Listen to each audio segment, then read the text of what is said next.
이제 오늘 로마서 말씀 6번째 시간으로 이 시간 어떻게 하나님의 뜻을 분별할 수 있는가, 어떻게 하나님의 뜻을 분별할 수 있는가라는 제목으로 하나님의 말씀을 증거하겠습니다. 김남준 목사님이 쓰신 그 마음 지킴이라는 책에 보면 목사님께서 시골에 머무실 때에 경험한 한 이야기를 소개하고 있습니다. 한 번은 그 머무시던 집에 송아지가 이제 코를 뚫기 위해서 집을 나섰다고 합니다. 여러분 아시는 것처럼 이 송아지가 코를 뚫는 것, 이 콧뚜레라고 하죠. 이 콧뚜레 하는 이유는 뭐냐면 이제 멍에를 쥐고 일을 하는 진정한 서로 거듭나는 과정입니다. 그래서 송아지는 반드시 그 콧뚜레하는 과정을 거치게 되죠. 그래서 이 송아지에게 목줄을 메고 집을 나서는데, 글쎄 이 송아지가 주인의 뜻대로 움직이지 않고 자꾸 산으로 올라가더라는 거예요. 이게 장정 몇 명이 이렇게 붙들어 봤지만 그 코를 뚫지 않은 송아지 하나를 감당하지 못하더라는 것입니다. 코를 뚫지 않은 송아지 하나를 감당하지 못하더라. 그것을 보면서 김남준 목사님이 책에서 이렇게 썼어요. 신자가 마음을 지킨다라는 것은 이처럼 통제력이 필요하다. 이것을 잃으면 사람은 짐승과 같아진다. 잘 길들여지고 가두어 있을 때는 사람들에게 안전하지만 그렇지 못하면 어느 순간 야수의 본성이 드러나 사람을 해치거나 우리에서 뛰쳐나갈지 모른다. 비록 지금은 경건한 삶을 사는 신자라 할지라도 내면 세계에는 짐승처럼 살고자 하는 욕구가 있기 때문이다. 은혜 아래 살 때는 욕구에 굴복하지 않지만 그렇지 못할 때는 언제든지 야수의 방불한 삶으로 돌아갈 수 있다. 우리의 마음이 하나님을 향한 신령한 욕구와 경건한 통제력 안에 있을 때만 우리는 안전할 수 있다. 우리 마음이 하나님을 향한 신령한 욕구와 경건의 통제력 안에 있을 때만 우리는 안전할 수 있다 그랬습니다. 여러분, 우리가 세상에 대한 분별력도 마찬가지입니다. 우리가 하나님의 은혜 아래 있고 하나님의 주권 아래 살아갈 때는 세상에 대한 바른 분별력을 가질 수 있지만, 그러나 세상이 주인이 되고 세상의 주권 아래 살아갈 때는 바른 분별력을 갖지 못한다라는 그런 사실입니다. 마치 코를 뚫지 않은 송아지처럼 자꾸 산으로 올라갈 수 있다라는 것입니다. 자, 그래서 오늘 본문에는 우리가 어떻게 하면 하나님의 뜻을 분별할 수 있는가? 굉장히 중요한 주제입니다. 어떻게 하면 우리가 하나님의 뜻을 분별할 수 있는가? 오늘 본문에 두 가지 길을 말씀해 주십니다. 그것은 첫째로 우리가 삶의 예배자로 살아갈 때에 분별력을 얻게 된다라는 사실입니다. 삶의 예배자로 살아갈 때에 분별력을 얻게 된다. 오늘 본문 1절 말씀해 보니까 그러므로 형제들아 내가 하나님의 모든 자비하심으로 너희를 권하노니 너희 몸을 하나님이 기뻐하시는 거룩한 산 제물로 드리라. 이는 너희가 드릴 영적 예배니라 그랬습니다. 자, 여기 보면 하나님이 기뻐하시는 것이 있는데 그것이 뭐냐면 거룩한 산 제물을 드리는 것이다 그랬습니다. 하나님이 기뻐하시는 것이 뭐냐? 거룩한 산 제물을 드리는 것이다. 이 산 제물이라는 말이 영어 NIV 영어 성경에 보니까 living sacrifices라고 되어 있습니다. 즉 살아있는 제물, 삶의 우리가 일상의 제물이 되는 것, 일상의 제물이 되는 것 하나님께서 기뻐하시는 것이다. 여러분, 그러므로 우리가 주일 예배 한 번으로 하나님의 뜻을 알 수 있느냐? 나아가 몇 번의 예배를 통해 하나님의 뜻을 분별할 수 있는가? 아니라는 것입니다. 바로 삶의 예배자로, 우리가 일상 속의 예배자로 살아갈 때에 하나님의 뜻을 분별할 수 있다는 말씀입니다. 여러분, 요즘 우리 그리스도인들에게 가장 큰 이슈가 무엇입니까? 바로 예배를 어디서 어떻게 드릴 것인가 라는 문제입니다. 예배를 어디서 어떻게 드릴 것인가, 우리에게 지금 가장 큰 이슈입니다. 그래서 이 코로나 확산에도 불구하고 성전에서 예배를 드릴 것인가, 아니면 온라인 예배를 드릴 것인가, 이제는 어떤 단순한 이슈나 선택을 넘어서 이 시대 교회들의 가장 큰 쟁점이 되고 화두가 되고 있다는 그런 사실입니다. 그런데 여러분, 사실 이 예배에 대한 더 근본적인 문제가 있습니다. 예배의 시간이나 장소가 중요한 것이 아니라 바로 오늘 우리가 드리는 하나님의 이 예배 가운데 과연 산 제물이 있느냐, 산 제물이 있는가 없는가, 이것이 더 근본적인 문제입니다. 왜냐하면 하나님께서 기뻐하시는 예배는 반드시 산 제물이 있어야 하기 때문에, 산 제물이 필요하기 때문입니다. 여러분, 산 제물이 된다는 것은 우리 삶의 일부를 이만큼 띄어서 하나님 앞에 드리는 것이 아니라 우리의 전부를 드리는 것이고, 나아가 우리의 생명을 드리는 것이기 때문입니다. 그러므로 여러분, 오늘 이 시간 드려지는 예배 가운데, 여러분 이 한 시간의 예배 가운데 저와 여러분의 생명이 담겨지시기를 주님의 이름으로 축복합니다. 예배는 반드시 생명이 담겨져야 되는 것입니다. 며칠 전에 우리 개신교 원로 목사님들이 주축이 된 한국 기독교 지도자 협의회가 긴급 기자회견을 갖고 한국 교회가 정부와 국민들에게 드리는 호소문을 발표했습니다. 이제 일선에서 은퇴하신 원로 목사님들이시기 때문에 지금의 우리가 경험하는 이 상황을 가장 냉철하게 보시고 또한 가장 성경적으로 답을 해 주실 수 있겠다 싶어서 그 기사를 제가 꼼꼼히 살펴봤습니다. 내용이 이랬습니다. 코로나 사태에도 우리가 포기할 수 없는 한 가지가 있습니다. 우리에게 목숨과도 같은 것, 아니 목숨보다 더 소중한 가치, 그것은 바로 예배이며 그 어떤 어려운 상황에도 반드시 드려야 될 우리의 삶의 목적입니다. 딱 그랬습니다. 그러면서 우리 기독교는 로마 시대 원형 경기장에서 굶주린 사자들에게 뜯기고 삼키는 처참한 현장 속에서도, 일제시대 모진 고문과 핍박 밖에서도, 그리고 6.25 사변의 처참한 상황 속에서도 지켜졌던 예배이다. 예배는 우리 기독교 신앙의 가장 핵심이고 생명으로 어떤 희생이 따르더라도 반드시 지켜야 될 우리 기독인의 의무이다 라고 그랬습니다.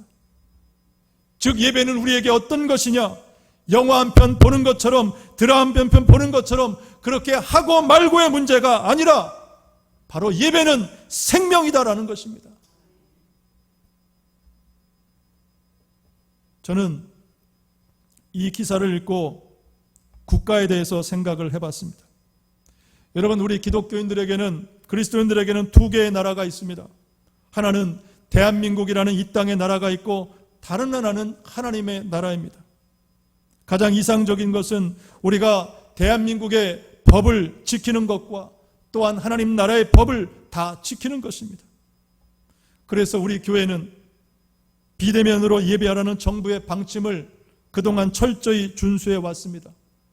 7개월 넘도록 매주 토요일마다 성전에 모여 청소하고 방역하고 또 주일 아침에 2차 방역을 하고 예배를 드립니다. 오늘 우리가 다 성전에 들어오지 못하는 상황 가운데 어제도 모여서 청소하고 방역했습니다. 소모임 갖지 말라고 그래서 갖지 않았습니다. 식사할 수 없다 하여 식사하지 않았습니다. 그리고 우리 성도들에게 두 가지 중 한 가지 자유롭게 선택하도록 안내해드렸습니다. 가정에서 유튜브 동영상으로 예배를 드리든가, 아니면 좀 더 불편하지만 교회 주차장 차 안에서 예배를 드리도록 안내해 드렸습니다. 여러분, 왜 우리가 이처럼 힘들게 고달프게 또한 어렵고 복잡하게 고민하고 또 고민하면서 하나님 앞에 예배를 드려야 하는 것입니까? 바로 예배에는 생명이 담겨져야 하기 때문입니다. 남들이 한다고 해서 따라하는 것이 아니라 예배에는 생명이 담겨져야 하기 때문에 우리가 힘들고 고달프게 예배에는 산 제물이 필요하기 때문입니다. 하나님은 그 예배를 영적인 예배라고, 하나님이 기뻐하시는 예배라고 받으신다라는 사실입니다. 여러분, 그래서 우리가 하나님 앞에 산 제물이 되고 또한 생명을 드리는 삶의 예배자로 살아갈 때에 하나님은 저와 여러분에게 이 시대와 세상을 분별할 지혜와 능력을 주시는 줄로 믿습니다. 저는 지난 주중에 한 분의 목사님의 그 설교 영상을 이제 보게 됐습니다.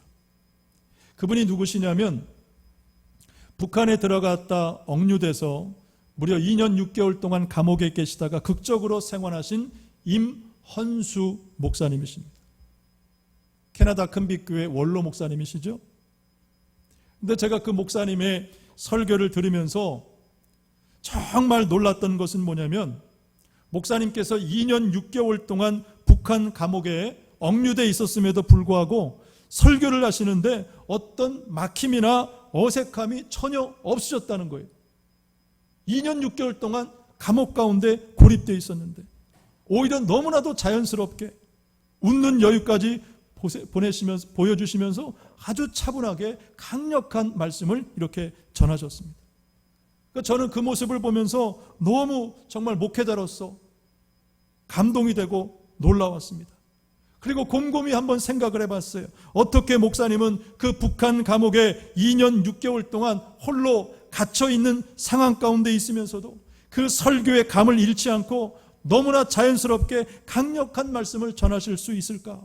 곰곰이 생각해 보는데 말씀을 듣는 중에 깨달아지는 것이 있었어요. 그게 뭐냐면 임헌수 목사님은 누구시냐? 삶의 예배자였기 때문이었습니다. 삶의 예배자였다. 그러니까 목사님은 그런 말씀을 하시더라고요. 감옥 안에 혼자 갇혀 있는데 그 교도소 안에 죄수가 유일하게 임헌수 목사님 한 명이었대요. 그 한 명 죄수를 지키려고 50명의 간수가 돌아가면서 감시하고 있었다는 것입니다. 그렇게 2년 6개월 동안 차가운 감방 안에 갇혀 있으면서 모두 130번의 예배를 드렸다라고 말씀을 하셨어요. 130번의 예배를 드렸다.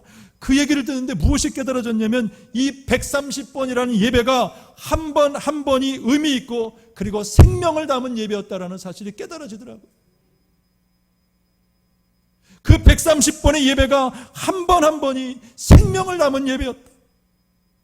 그래서 아무도 없이 혼자 찬송하기를 시작하면 3시간 찬송하게 되고 말씀을 읽게 되면 서너 시간 그렇게 하나님 앞에 독대하며 하나님을 예배했다라고 말씀을 하시더라고요. 그 말씀을 들으면서 이거였구나, 예배였구나.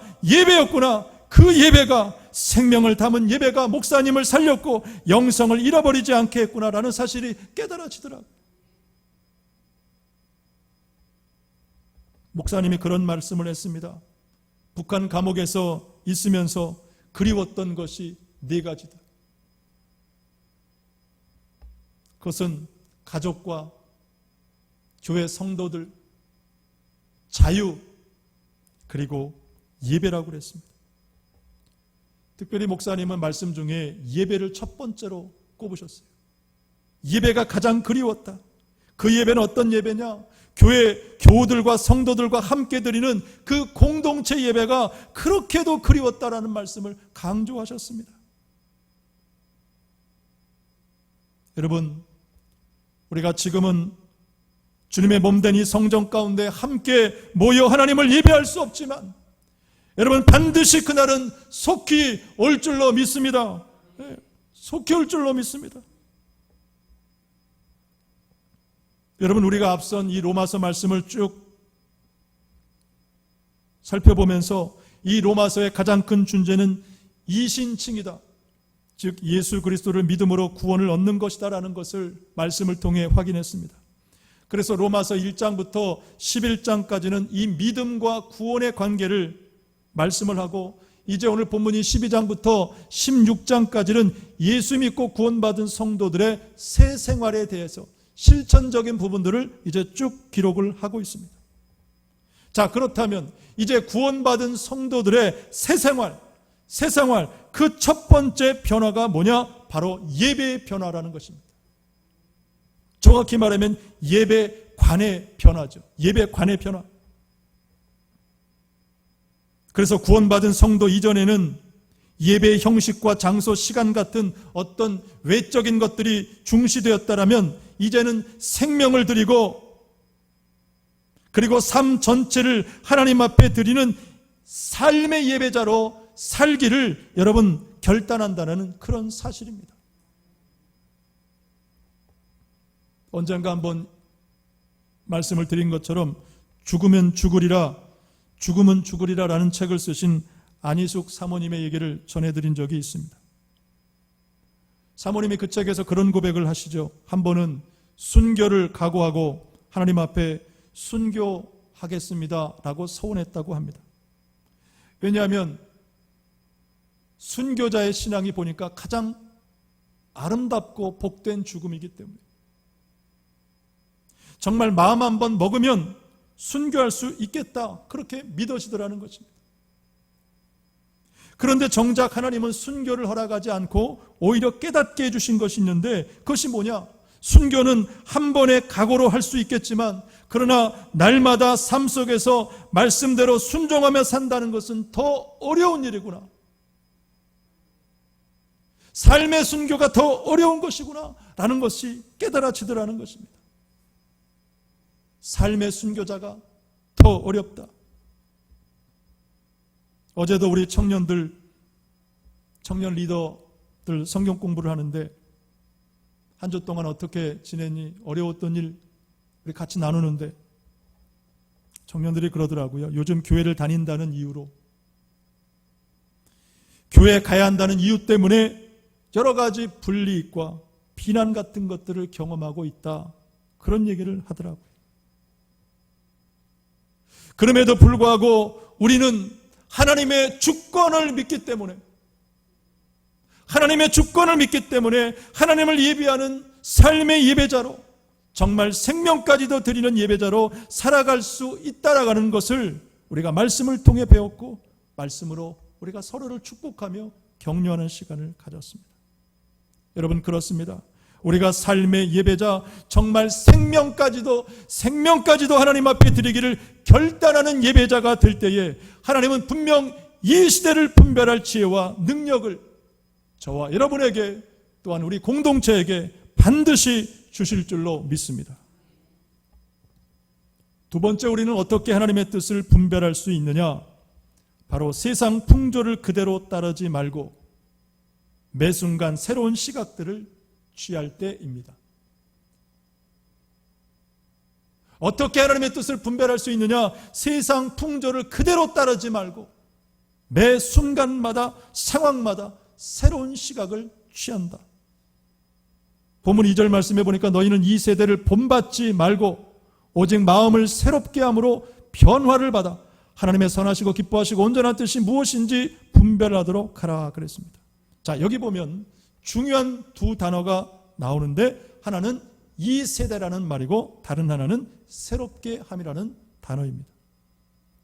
먼저 이 세대란 무엇을 말하냐? 굉장히 중요한 말인데, 여기서 이 세대란 오늘 우리에게 직간접적으로 영향을 미치는 어떤 능력을 말하는 것입니다. 지금 우리에게 지금도 직접 혹은 간접으로 영향을 미치는 어떤 능력. 그래서 예를 들면 어떤 사회 집단, 그렇죠? 정치도 보면 여당, 야당, 진보와 보수가 있고, 이런 사회 집단 혹은 제도, 규범, 나아가 이념, 행동 방식 같은 것들입니다. 요즘 시대는 더더욱 그렇습니다. 여러분, 하루에도 얼마나 많은 정보와 소식들이 들려옵니까? 중요한 것은 이런 것들이 오늘 우리의 삶과 나아가서 우리 신앙에도 적잖은 영향을 미치고 있다는 사실입니다. 그래서 이런 세대를 무조건적으로 따르지 말라. 받아들일 것과 거부할 것을 구분하라. 즉 매 순간 매 상황마다 새로운 시각들을 취하라는 것입니다. 남들이 한다고 해서 따라가는 것이 아니고 매 순간마다 상황마다 냉철한 시각으로 판단하라. 두 번째 중요한 단어는 새롭게 함이라는 단어인데, 이 말은 헬라어로 아나카이노시스라는 단어를 쓰는데 이 뜻이 뭐냐면, 조금 어렵지만 이전 것의 연속성과 불연속성의 균형입니다. 균형. 연속성이라는 것은 제도나 전통을 말하죠. 그리고 불연속성이라는 것은 새로운 것들, 이것을 조화롭게 균형 있게 하라. 그러니까 쉽게 말하면 이전 것들을 무조건적으로 받아들이지 말고 선별하고 고민하여 받아들이라는 그런 말씀입니다. 여러분, 제도 전통이라는 것 다 좋은 것이지만 중요한 것이지만, 그러나 이런 것들도 그대로 받지 말고 매 순간마다 새로운 시각으로 취하라. 즉 받을 것과 거부할 것을 구분하라는 것입니다. 큐티하시는 분들은 아마 기억하실 것입니다. 로마서 14장에 가면 초대교회 안에 두 큰 그룹이 있었습니다. 하나는 유대 배경을 가진 기독교인들이 있고 다른 하나는 헬라적 배경을 가진 기독교인들이 있었어요. 그런데 이 두 그룹 사이에 갈등이 있는데, 그 갈등이 뭐냐면 음식 문제였습니다. 음식 문제. 무엇을 먹을 것인가, 먹지 말아야 될 것인가. 그런데 유대적인 배경을 가진 이 기독교인들은 고기를 먹을 수 없다. 특별히 돼지고기를 먹을 수 없다. 라는 반면에 헬라적인 배경을 가진 그리스도인들은 음식은 괜찮다. 어떤 거든지 다 용납이 되었던 거예요. 그래서 이 두 그룹이 교회 안에서 충돌한 것입니다. 서로 비판하고 갈등하게 됐어요. 자, 그때 이 갈등 가운데 바울이 뭐라고 그랬냐면, 로마서 14장 8절 말씀을 같이 보겠습니다. 로마서 14장 8절 말씀 같이 봅니다. 시작. 우리가 살아도 주를 위하여 살고 죽어도 주를 위하여 죽나니 그러므로 사나 죽으나 우리는 주의 것이로다. 우리가 살아도 주를 위하여 살고 죽어도 주를 위하여 죽나니 그러므로 사나 죽으나 우리는 주의 것이로다. 즉 무엇을 말합니까? 우리가 예수님을 믿는다면, 이제 예수님을 믿는 자가 되었다면 우리 각자의 전통과 삶의 방식과 습관이 중요한 것이 아니라 하나님 나라의 법을 따라야 된다는 것입니다. 그래서 여러분, 우리 예수 믿는 사람들은 학연을 떠나야 돼요. 지연을 떠나야 됩니다. 혈연도 떠나야 됩니다. 오직 예수 한 분으로 사는 자들인 줄로 믿습니다. 왜냐하면 우리는 사나 죽으나 예수 위에 사는 것이다. 여러분, 본문 2절 말씀을 문맥상 이 구절을 보면 두 부분으로 나뉘게 됩니다. 첫째는 너희는 이 세대를 본받지 말고 오직 마음을 새롭게 함으로 변화를 받으라라는 말씀이고, 자, 여기서 중요한 말씀이 뭐냐면, 다 말씀이 한 거죠 안 거죠 다 중요하지만 가장 중요한 핵심은 변화를 받으라는 거예요. 변화를 받으라. 그리고 두 번째 문장은 뭐냐면, 하나님의 선하시고 기뻐하시고 온전한 뜻이 무엇인지 분별하도록 하라. 그래서 여러분, 이 2절 말씀을 핵심만 담아서 축약하면 뭐냐면, 변화를 받으면 분별할 수 있다라는 그런 뜻입니다. 변화를 받으면 분별할 수 있다. 반대로 말하면 우리가 변화되지 못하면 하나님의 뜻을 분별할 수 없다. 변화되지 못하면 분별할 수 없다는 말씀이죠. 자, 그렇다면 우리가 분별하는데 이 분별은 어떤 뜻이냐, 어떤 의미냐? 여러분, 분별이라는 것은 한마디로 보다 넓은 시야를 갖는 것입니다. 현상을 보는 것이 아니라 현상 뒤에 있는 그 의미를 보는 거예요. 그래서 이전에는 볼 수 없었던 것을 볼 수 있는 것이 분별입니다. 그러니 어떻습니까? 이 분별력이라는 것은 오늘 이 시대를 살아가는 우리 그리스도인들에게 반드시 필요한 지혜이고 또한 능력입니다. 반드시 우리는 하나님의 뜻을 분별하는 이 분별력을 가져야 돼요. 특별히 여러분 본문에는 무엇을 분별하라 그랬냐면 하나님의 선하시고 기뻐하시고 온전하신 뜻을 분별하라 그랬습니다. 자, 그런데 어떻습니까? 이 하나님의 선하시고 기뻐하시고 온전하신 뜻을 분별한다는 것 쉽습니까? 어렵습니까? 쉽습니까? 어렵습니까? 어렵죠? 결코 쉬운 일이 아닙니다. 아니, 사실상 하나님의 뜻을 안다는 것은 불가능해요. 왜냐하면 이사야 55장 8절 말씀해 보니까 이는 내 생각이 너희 생각과 다르며 내 길은 너희의 길과 다름이니라 여호와의 말씀이니라 그랬습니다. 그러므로 알게 되는 것은 여러분, 내 말이, 내 주장이, 우리의 선택이, 우리의 방식이 곧 하나님의 뜻이고 하나님의 기뻐하시는 일이다라고 말한다는 것은 사실 대단히 위험한 발상입니다. 어쩌면 하나님의 주권에 도전하는 오만과 교만이 될 수 있기 때문에. 여러분, 내 뜻이 하나님의 뜻이다, 내 방식이 하나님이 원하시는 방식이다 라고 말한다는 것은 대단히 위험한 일이에요.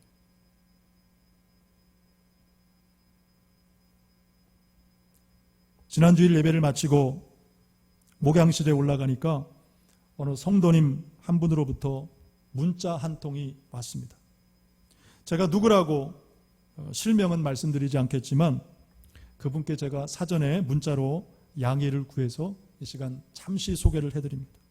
문자 내용이 이랬습니다. 목사님, 어려운 중에 결단하시고 예배 인도하여 주심에 감사드립니다. 예배를 드린 분들이 영상을 통해 듣는 모든 분들에게 큰 힘이 되었으리라 생각하며 더욱 굳건히 신앙생활할 것을 다짐하는 시간이 되었으리라 믿습니다. 오늘 말씀을 들으면서 위의 내용들도 생각하지만 목사님께서 오늘 말씀을 준비하시며 많은 기도와 말씀, 예배에 대한 강한 애착이 있음이 뼈까지 전해졌습니다. 감사합니다 라는 내용의 문자였습니다. 참 힘든 과정 가운데 말씀을 준비하고 또 예배를 마친 뒤에 받은 문자라 제게 정말 힘이 되고 응원의 글이 분명히 되었습니다. 그럼에도 불구하고 사실 지금도 마찬가지입니다. 제 내면 가운데 깊은 고민과 또한 두려움 하나가 있습니다. 지금도 사실 두렵습니다. 그것이 뭐냐면 과연 지금 우리의 선택이 하나님이 기뻐하시는 것일까? 어쩌면 하나님은 지금 이런 코로나 심각한 상황임에도 불구하고 그럼에도 불구하고 여전히 성전 안에서 모여 예배 드리기를 원하시지 않을까? 아니면 정말 사람들의 말처럼 비대면 온라인 예배를 기뻐하실까? 여러분 어떻습니까? 어떤 것이 과연 하나님이 기뻐하시는 선택이며 예배일까요?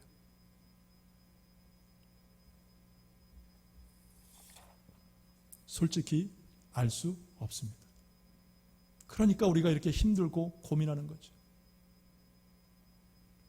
그래서 하나님 앞에 예배를 드리면서도 제 마음에는 여전히 걱정과 두려움이 남아 있습니다. 자, 그럼에도 불구하고 하나님께서 오늘 말씀을 준비하는 과정을 통해서 두 가지를 깨닫게 해주셨습니다. 어떻게 하면 우리가 하나님의 뜻을 정확히 알 수는 없지만 조금 더 하나님의 뜻에 근접할 수 있을까? 가까이 갈 수 있을까? 그것은 첫 번째로 하나님의 뜻을 알기 위해 노력하는 것입니다. 하나님의 뜻을 알 수 없지만 조금 더 하나님의 뜻에 근접할 수 있는 방법은 뭐냐? 하나님의 뜻을 알기 위해 어떻게 하든 부단히 노력을 하는 거예요. 하나님은 우리가 하나님의 뜻을 알기 위해 노력할 때에 기도로 묻고 말씀으로 찾고 그렇게 정말 몸부림이라도 치고 발버둥이라도 칠 때에 조금이나마 희미하게 알게 하시고 깨닫게 하신다는 사실입니다. 그래서 여러분 본문의 이 분별한다는 이 말의 뜻은 뭐냐면 인정하다라는 그런 뜻이 있어요. 인정하다. 우리가 부단히 하나님의 뜻을 찾기 위해 노력할 때에 아, 그렇구나. 아, 그것이 하나님의 뜻이었구나 라는 것을 인정하게 된다라는 것입니다. 깨닫게 된다라는 것입니다. 여러분, 앞서 살핀 것처럼 이 세대를 그대로 본받는 것이 아니라 사람들이 말하고 다수의 사람들이 말한다고 해서 그대로 본받는 것이 아니라 무엇을 취할 것인가, 반대로 무엇을 거부할 것인가 또다시 고민하고 노력할 때에 우리는 하나님의 뜻을 조금이나마 알 수 있다는 사실입니다. 그래서 이 어려운 상황 가운데 우리는 더 말씀을 붙들고 기도를 해야 됩니다. 왜요? 그럴 때 하나님께서 뜻을 알려주시기 때문에. 저 같은 경우도 말씀을 읽는 중에 설교를 준비하는 과정 가운데 하나님께서 깨닫게 해주실 때가 있고, 새벽에 성전에서 기도하는 중에 하나님께서 또한 깨닫게 해주실 때가 있어요. 그러면 그때마다 기록을 합니다. 여러분, 그러므로 하나님의 뜻을 알기를 원하신다면 여러분 더 말씀을 붙드시고 더 기도에 붙드시기를 주님의 이름으로 축복합니다. 둘째는 부단히 더 순종을 경주하는 것입니다. 어떻게 하나님의 뜻을 조금 더 알 수 있을까? 부단히 순종을 경주하는 것입니다. 여러분, 그렇습니다. 무엇이든지 순종해 보십시오. 말씀에 더 순종해 보시고, 주 안에서 직장 상사의 말에도 순종해 보시고, 그리고 교회 안에 목회자의 말과 권위에도 순종해 보십시오. 하나님의 뜻을 조금 더 알게 될 줄로 믿습니다. 어제도 우리 청년들과 그런 저의 경험을 잠시 나눴지만, 제가 청년기 그리고 전도사 시절, 부목사 시절을 지나면서 섬겼던 교회 담임 목사님의 말에, 그분의 권위에 거스린 경우는 딱 한 번 있었어요. 사모가 이제 출산하고 2번의 수술로 힘들어할 때, 그때 하필이면 또 교회도 가장 부흥할 때라 너무너무 일이 많았습니다. 그래서 아침 7시에 나가면 저녁 9시에 정말 하루 종일 지쳐서 고단한 가운데 집에 오니까 지치더라고요. 그래서 목사님의 만류에도 불구하고 그때 사직서를 냈던 그 딱 한 번이었어요. 그 한 번 외에는 정말 내 뜻이 아니었지만, 원치 않았지만 목사님께서 찬양팀 만들라 그러면 만들었고, 찬양팀 인도하라 그러면 인도하면서 그때 그 1년 동안 목소리가 다 망가졌어요. 물론 관리 못한 제 탓이지만, 그러나 그런 순종 가운데 지나고 나니까 하나님께서 정말 많은 것들을 깨닫게 해주시더라고요. 아, 이래서 하나님께서 훈련하셨구나. 순종을 원하셨구나. 여러분, 이 두 가지의 노력과 순종 후에 그 다음에 하나님께서 일을 하시는데 성령께서 성령을 통하여 이제 하나님의 뜻을 알게 하신다는 것입니다. 고린도전서 2장 10절 말씀을 우리 함께 보겠습니다. 고린도전서 2장 10절 말씀 같이 봅니다. 시작. 성령은 모든 것, 곧 하나님의 깊은 것까지도 통달하시느니라. 아멘. 오직 하나님이 성령으로 이것을 우리에게 보이셨으니 성령은 모든 것, 곧 하나님의 깊은 것까지도 통달하신다. 하나님께서 우리의 노력과 순종을 받으시고 그 다음에 성령을 통하여 하나님의 뜻을 알아가게 하신다라는 그런 말씀이에요. 여러분, 그러므로 하나님의 뜻을 찾기 위해 더 노력하십시오. 더욱 순종을 경주하십시오. 성령께서 반드시 하나님의 뜻을 알도록, 분별하도록 저와 여러분과 또한 우리 하늘과 땅을 잇는 공동체를 인도하실 줄로 믿습니다. 이제 한 가지 예언만 나누고 마치도록 하겠습니다.